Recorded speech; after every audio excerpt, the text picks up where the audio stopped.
Hello, everyone. Welcome to How to Present for Podcasts. It's not as easy as you think. So I'm Suchandrika Chakrabarti. I make Freelance Pod, which is about how the internet has changed creative jobs. And you can find me at Suchandrika C on Twitter. And I've got a newsletter at suchandrika.substack.com where I talk about podcasts and all things on the internet and etc. So let's dive in, shall we? You can find out more about me on my website. And Black Mirror Cracked was the first podcast that I made back in my old job at the Daily Mirror. So if you have a look at that, it is an interview about fan podcasts, which would be useful for those of you who are thinking of making a podcast about a TV show or something that already exists. And then you can click through to Freelance Pod there. So I'm going to go through 5 tips for presenting today. And you can ask me questions afterwards, I think. So let's see what number 1 is.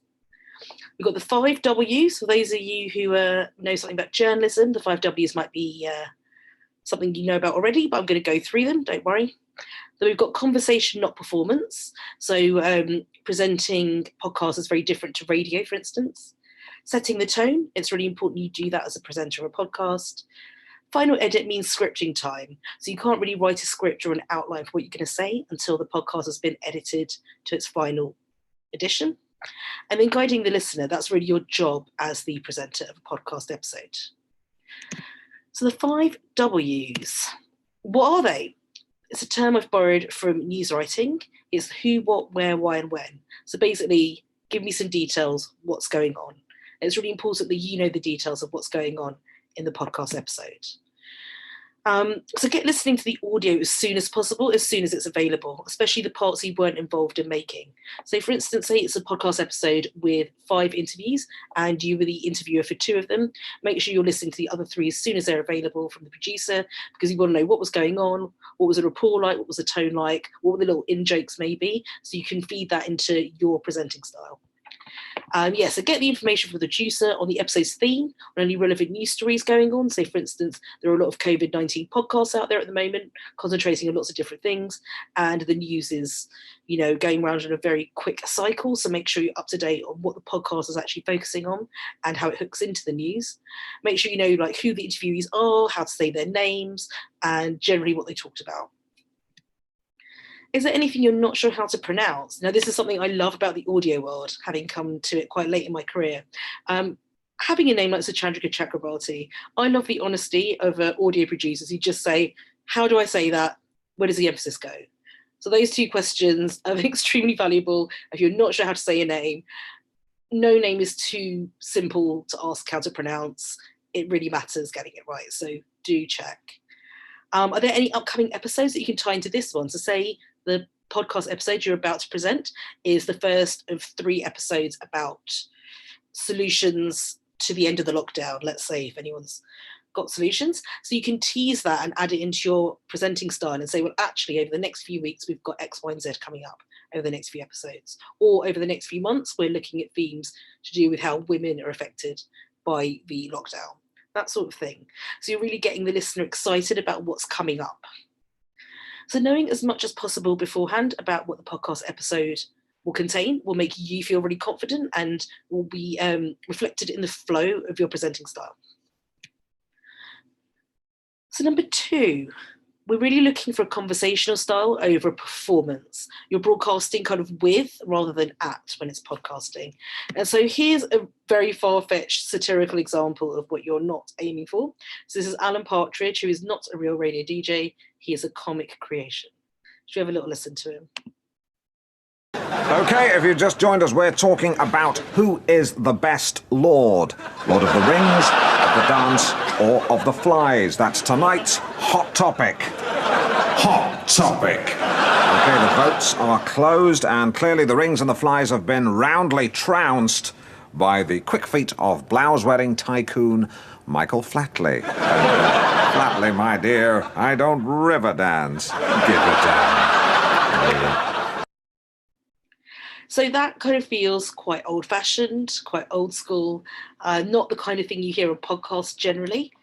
And it is, a comedic version of a radio DJ, and it's showing its age a little bit, that clip, but you know when you hear it, the kind of thing you want to avoid. So podcasts are more intimate than radio, and they should sound like a conversation piped directly to the listener's ears, because that's kind of what it is, right? So speak as you normally would while setting the tone for that episode. Introduce yourself. Always say your name. Address the audience as a singular you, because according to the listener, it is just them listening. So here's how I do it on Freelance Pod. I've got to warn you, there is some swearing and sex references in like a couple of minutes clip here, so we pack a lot in. So this is an episode of Freelance Pod where I spoke to the women of Standard Issue. So that is a podcast magazine set up by the comedian Sarah Millican, and we've got Mickey Noonan, Jen Offord and Hannah Dunleavy. We all met up and we put a podcast episode together. So let's see what I did with presenting here. This is what it used to look like right here. Oh, we're just for the listeners, we're being shown a picture of what the boulevard used to look like, and it looked like a neon sex delight. Yeah. A box of neon sex delights. There is a guy walking past now somewhere going, I can't believe fucking gentrification of that place. Used to love it when it was a dirty old seedy hole. I remember when it had the personal appearances of the world's greatest names in striptease. and now it's just birds talking about feminism. With their clothes on. Now that is a cold opening and a half, isn't it?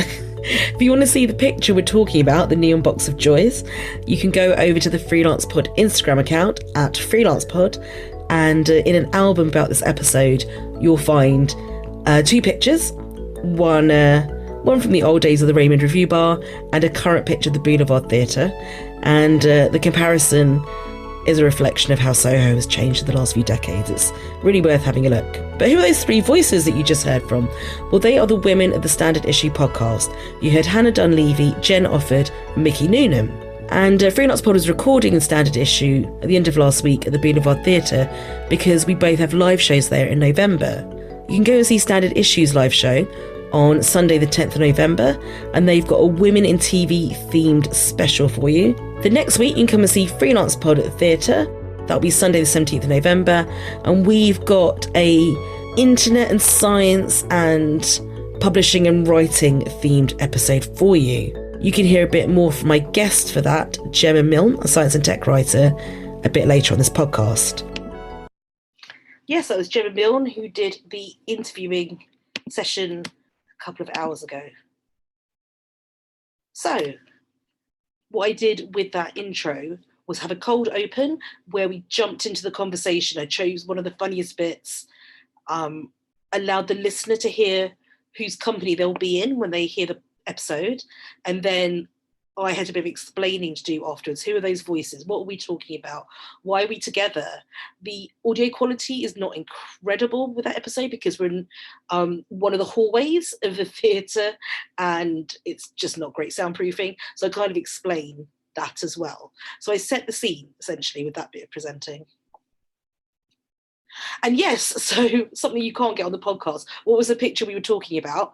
So we were talking about the picture on the left, which is a Raymond Review Bar. And back in the 70s and 80s, that's what the building we were recording in looked like. And then at the end of last year, I think we were sitting in here or possibly up here. And you can see just how much that building has changed and, how much Soho has changed as well. So that little piece of history was part of our conversation as well. And it's just nice to see those 2 pictures next to each other. Plus we did laugh at that one quite a lot. Onwards to more audio. So presenting a live show as well. I've got one slide on this here, and this may well be something that you do this year when we're allowed out again. But presenting a live show as well is that kind of really conversational thing. But this time the audience can actually speak back to you. And I really encourage them to do that, as you will hear in this episode. This is from the London Podcast Festival from last September. And my guest was Abdul Tahan. And we talk about his journey from Syria to London as a refugee, how he's found settling into London, and the life in UK test book and its downsides. So this is how we started off the podcast and welcomed our audience. Okay, shall we get started? Sure. Yeah. Hi everyone. You can talk back to us. Thanks for coming to this live recording of Freelance Pod. My name's Suchandrika Chakrabarti, and I can hear myself going into the beginning of a podcast. And this is Abdullah Bahan. And we'll be talking a lot about Abdul's journey from Syria to London, where he's been living for the last 6 years, and all the fun and less fun parts of that. We've also got some prizes to win on the table behind me. You might have seen some of these around. So you could win some of these. There are stickers, there are masks, and we're going to be answering questions from the Life in the UK test. Who's had fun with this book before? Anyone? We've got a whole room full of British citizens here. You feeling left out? Yeah, you have. Don't give the answers away. This is a really fun book, and we'll be trying out the questions with you. And shall we get started with hearing from you, Abdul? Get cracking. Sure. So even though you're not present in that live show, you can get a really strong sense of what the show is going to be about, how we're going to involve the audience. There are going to be some prizes and some questions, and everything about the show is to do with ideas of nationality and what it's like to be a refugee. And while there's a very serious side to that conversation, obviously, we're going to have a little fun with it. And we're telling the audience you're allowed to laugh, you're allowed to laugh along with us, which is very important, I think, to set that as a ground rule without saying these are some ground rules, because that's not very fun. So that's what I was doing with that bit of presenting. Setting the tone. So how do we do that? This is why you need to know the content of the episode really well, right? What is your emotional reaction to the episode? How does it make you feel? And also, how might the listener feel? And you've got to really reflect this in your presenting, so you get the listener prepared for what they're about to listen to. So here are a couple of examples from Freelance Pod. This is a fun one with this guy called Charlie Brooker, who made some show called Black Mirror. What did I have to say about this? So earlier this week, I sat down with Charlie Brooker and wrote a profile of him for New Statesman magazine. I'll put the link in the show notes. And obviously we talked about Bandersnatch, which has been the choose your own adventure on Netflix that everyone's been talking about. I also asked him for details on Black Mirror season 5. Didn't get that many, but sometimes, I think it's what he didn't say that gave it away. And we also delve into his memories of the 80s being recreated in Bandersnatch, the music, and how much his kids love the Alexa. So here you go, enjoy. So that gives you a sense of the episode that's going to be coming up. It's going to be fun. It was a bit of a laugh. There are some highlights of the things we talked about. And again, a bit like the cold open that I use in my podcast, where you jump straight in to the conversation, which I have not put in this clip, but it is on all of my episodes. Like the cold open, what my presenting is doing is saying, hey, listener, this is how you're going to feel. Are you in the mood for a light-hearted conversation? Are you in the mood for a look behind the scenes of Black Mirror? Are you in the mood for something fun? If you are, come on in. And then a more somber tone. So this was an episode I made that's about grief and how we deal with it online. And it was quite a personal episode as well. So you can hear that I sound very different when I'm presenting here. Hello, and welcome to Freelance Pod. My name's Suchandrika Chakrabarti, and I'll be your host. The voice you just heard in the cold open belongs to this episode's interviewee. She's author Rachel Verona Cotti. I found Rachel through a long reads piece she wrote about mourning online. When she wrote the piece, she had lost her mother just 18 months before. Grief and how we deal with it in a digital age, which I feel is a lot more openly than we used to, is a theme that absolutely fascinates me. And I let Rachel tell you the story of me and why I might care so much about grief. And she explains it just here. So yeah, you can hear from my tone in that opening that this was a departure in terms of themes for the podcast. And it was the first time I had explored a topic as deep as this. And I listened back to the interview that we had before presenting the intro and the links and the outro. And yeah, it made me feel emotional actually, and it took me right back to that conversation and the place we went with it as well. So I think it's important to let the listener know what they're in for, and the ways in which you do that are how you describe the episode that's coming up, and also the clips that you choose to show off at the beginning of the podcast. So when there's a final edit of the episode, that means it is scripting time. It's kind of backwards how we present a podcast. You need all of the audio done and ready and in the order it's going to be before you can present that podcast. And again, it's kind of the opposite way of doing radio, which is much more seat the pants stuff. So you can only write an outline or script for your presenting once the final edit's done. This is because you need to know the running order of the episode. The script fits the episode, not vice versa. If you don't get something, if you don't understand something from the edit of the podcast, check with the producer always. Don't go into presenting something only half knowing what you're doing or thinking this is okay, I'll wing it. Have all the information in front of you and feel confident. That will really help. And then the next thing you kind of do is you get your script and you make sure it's a guide for the listener. The listener needs you to take them through the episode, tell them who people are, give them context and things like that. So make sure your script explains everything that might confuse your listener, because a confused listener might switch off and they might never come back. So that includes signposting any offline content that your interviewee might refer to, explaining leaps in time. So you're talking about a job they had in 2007, and then the next one they talk about is a new one they started in 2018. Make sure in between those two pieces of audio, you're explaining what happened. Also explain jargon. So that's sort of very industry specific words. So a good example is the word spiked in journalism, which used to mean a story that was printed out and then was never put in the paper. So it's put in a physical metal spike. Now, in a digital age, spike might mean that the story is doing really well. So it's spiking on the on something like Chartbeat, which is a constantly updating digital chart of how well all the stories are doing. So that's jargon, and you have to explain that. And abbreviations as well. So the first time using abbreviation, WHO, and we probably all know it's the World Health Organization, but think about who your audience is. Will they definitely know that? Will they definitely make the connection? Maybe the first time you mention the WHO, you just say, by the way, that's the World Health Organization. So here's an example in my latest episode where I signpost offline content. So my interviewee, Dr. Richard Orbay-Austin, he's talking about imposter syndrome and how the pandemic can make it worse, how social media can make it worse, and what we can do to kind of help ourselves out of the rut we can get into with imposter syndrome.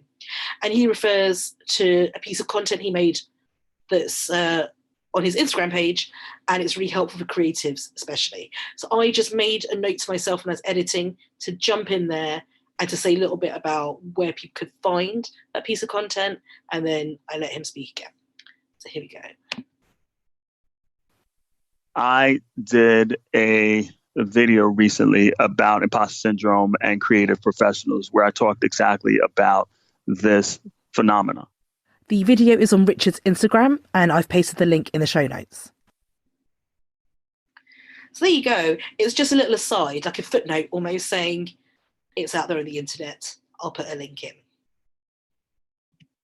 And then that is all from me. That was my top 5 tips for presenting. If you've got any questions, you can ask me them now. And this is where you can find me on the internet. If you Google Freelance Pod, you'll find me. I'm at Suchandrika C on Twitter. And my newsletter is suchandrika.substack.com. If you like what you heard today, do sign up. And here are some results from a search. Ooh, that's my phone going off. So, no questions. All right then. Well, I hope that means that this made loads of sense. So thanks everyone for watching. And that is all from me. Go and present podcasts with confidence. I look forward to hearing them.